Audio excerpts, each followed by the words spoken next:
महाराष्ट्रामधील most entertaining couple mister and Mrs Sadavarte यांनी सुद्धा धुळवडीचा आनंद घेतला। या जोडप्याने धुळवडीच्या निमित्तानं आपल्या पहिल्या होळीच्या धमाकेदार आठवणी सुद्धा सांगितल्या।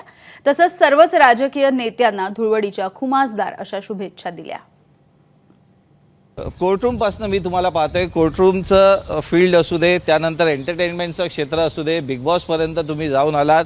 आता तुम्ही एका नवीन क्षेत्रात सुद्धा पदार्पण करताय। आपलं नुकतंच बोलणं झालं, कसा राहिला हा प्रवास? आणि नेहमी सदावर्ते आणि वादविवाद हे एक गणित राहिलं, आज होळीच्या निमित्ताने कसा बघताय आजवरचा प्रवास? मला असं वाटतंय की कल भी हम जिए हैं, आज भी हम जिएंगे और आने वाले कल भी हम जिएंगे। जीना ही जिंदगी है और मस्ती में जिएंगे। यही तो जिंदगी है यारो, यही तो जिंदगी है यारो। काय नेमक्या तुमची आठवणी आहेत होळी संदर्भातल्या? कारण की तुमचं मला माहिती आहे की लग्नाच्या आधीपासून तुम्ही बरेच वर्ष एकत्र आहात, अगदी कॉलेज महाविद्यालयीन जीवनापासून। तर त्या दिवसातल्या काही विशेष आठवणी होळीशी संबंधित? जयश्रीच्या एका होळीची आठवण सांगतो।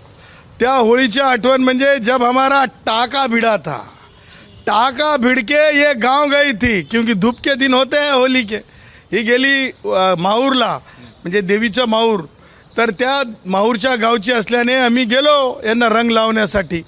आम्ही पूर्वीपासूनच म्हणजे होळीच्या रंग में जसं हे असते, एक मजा असते, तसं ते यांच्यासोबत मजा करण्यासाठी गेलो तर यांच्या घरापासून थोडं अंतरावर एक गव्हर्नमेंटचं हॉस्पिटल आहे। त्या हॉस्पिटलच्या तिथे आम्ही थांबलो आणि यांना काय केलं, आम्ही रंग लावला आणि आमच्या मारुती व्हॅनमध्ये यांना ओढून घेतलं। जैसा किडनैप जैसा लोटिया पठान तेजाब में उठा के ले जाता है। तभी भी इनके साथ बहुत बड़ी फौज थी लोगों की। तो जब भी मेरे साथ फौज थी, तर मागे एक पोलीसवाले असतात, इन्स्पेक्टर मुंडे नावाचे, ते त्या गावचे, त्या पोलीस स्टेशन इन्स्पेक्टर, ते गाडी घेऊन आले आणि त्यांनी आमची मारुती व्हॅन थांबवली। त्यांना वाटलं पाटलाच्या पोरीला उचलून नेलं